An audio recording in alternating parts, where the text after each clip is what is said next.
A day in my life as a mom of 3. Uy, balik sa introng ganito.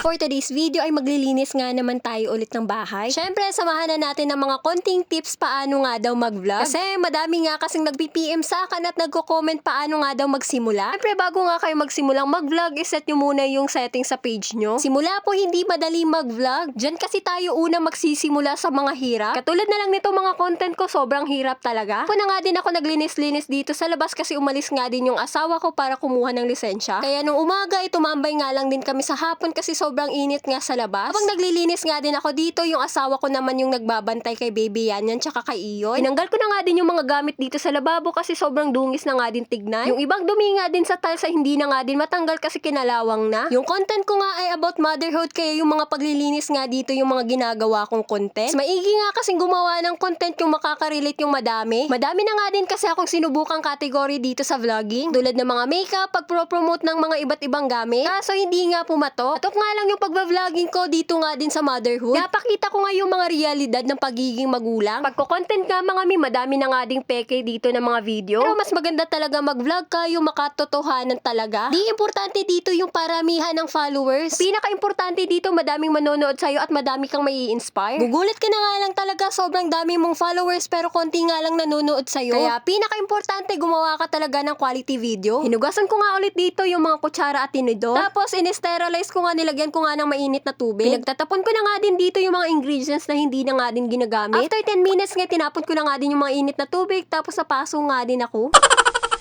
Lahat nga ng gamit dito sa lababo, hinugasan ko nga din ulit. Para pagbalik ko nga sa lalagyanan nila, malinis nga din ulit. Paano nga ba daw mag-video? Mga may tips ko nga din sa inyo pag nagvi-video kayo, wag masyadong malikot yung kamay. Kasi pag nagvi-video ka tapos pasmado yung kamay mo, very shaky nga talaga. Baka mahilo yung mga nanonood sa'yo tapos skip ka na nga lang din. Or scroll kaya konti nga lang din yung viewers mo. Nagsikip na nga din ng cabinet dito kaya pinagtatanggal ko na nga din dito yung mga hindi na magagamit. Tapos pinagtatapot ko na nga din yung maliliit na Tupperware. Ito talaga yung nakakapagod mga mibo. Buong araw ka magvi-video tapos ililipat-lipat mo nga yung camera mo. Pangit kasi pag isang angle nga lang yung pinapakita mo. Kasi mga tao nga naman mabilis nga lang din maboring. Pag naboboring nga agad yan sila sa mga video mo, scroll nga din yan nila agad. Dito nga hindi ko na nga din mahugasan yung lalagyanan ng platuhan kaya sa CR ko na nga lang din hinugasan. Madami na namang mga basher dito, ang dugyot ko kasi sa CR kong hinugasan. Ay pasensya na, maliit lang yung bahay namin. Pagtapos ko ang hinugasan to, nilagyan ko na nga din ng mainit na tubig. Syempre hinugasan ko na naman yung mga gamit bago ko nga din ilagay doon. Tapos pinagtatapon ko na nga din yung mga harina dito. Bihira nga din kasi ako mag-bake kaya natitenga nga din yung mga ingredients dito. Natagalan na nga din yun kaya tinapon ko na nga lang din tapos hinugasan ko na nga din yung mga Tupperware. Tinapon ko na nga din yung mga trolling ganito kasi masikip na nga din sa ibabaw ng cabinet. Pumasok na nga din ako sa kwarto kasi hindi na nga din kaya ng asawa ko yung iyak ni baby yan. Pagtapos ko magpadede kay baby yan, naghaharutan na naman tong asawa ko. Akala niya siguro ikakat ko tong video na to, ay hindi.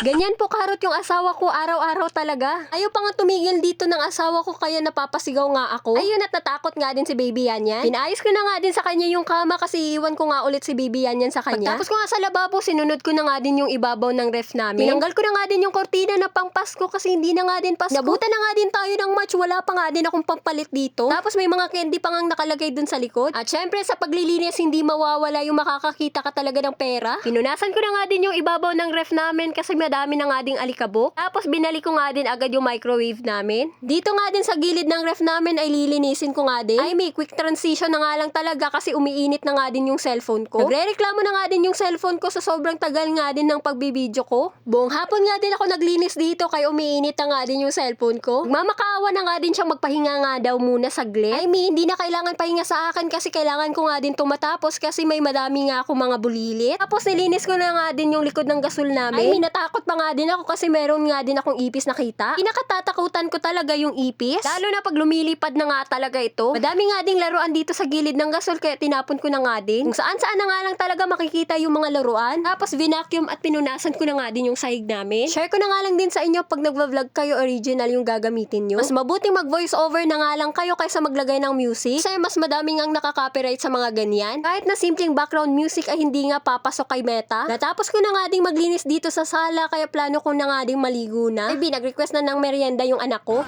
More muffins. I More want more muffins.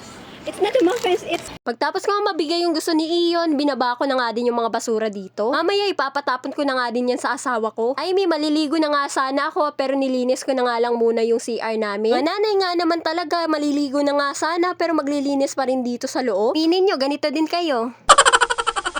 Totoo lang, simula nagvo-vlog ako, na-awkward talaga akong mag-voice over. Kasi hindi ko talaga kaya marinig yung boses ko sa mga video. Natatawa at na-awkward nga naman talaga ako. Ligo na nga din ako dito, kaya isasama ko na nga din si Iyo. Papaliguan ko na nga din sana si Bibi yan, kaso natutulog nga din yung dalawa. Kaya kami na nga lang muna ni Iyon. Patawa-tawa pa nga din dito si Iyon, mamaya'y mahihiya na nga din tong nakaharap sa camera. Sabi ko nga papogi-pogi siya kasi bagong ligo nga din siya. Akin na nga din tong batang to, kaya marunong na nga din mahiya. Sa totoo lang mga minahiya pa rin ako pag naririnig ko nga yung boses ko sa mga voice over. Lalo na pag yung asawa ko ay nanonood ng video ko. Sa paggagawa ko ng content dito ay mga realidad nga ng mga ginagawa namin araw-araw. At nga talaga nahihiya nga akong ipakita yung bahay namin. Nung magagawa mo, ganyan na talaga.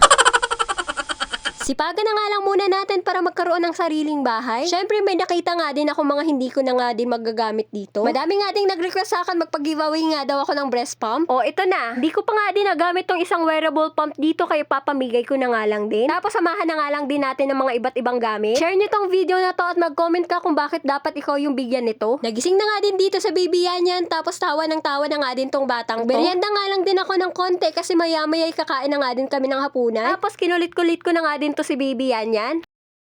Basta mahaba nga yung tulog ni baby yan, pagkagising nga niya, palagi nga yan nakatawa. Natapos ko na nga ding paliguan tong batang to, tapos maya-maya nga kukunin nga din to ng lola niya. Maan nga si Iyon sa uluhan ng daddy niya kasi tumaing nga din tong batang to. Pagkapilyo nga naman talaga si Iyon. Tapos sinipilyuhan ko na nga din dito si Iyon kasi papasok na nga din kami sa kwarto maya-maya. Ganito nga lang naman yung simpleng buhay namin mag-asawa. Kaya pag nagtutulungan talaga kayo, mapapagaan nga naman talaga yung buhay nyo. Ayun lang muna, salamat sa panonood, paalam!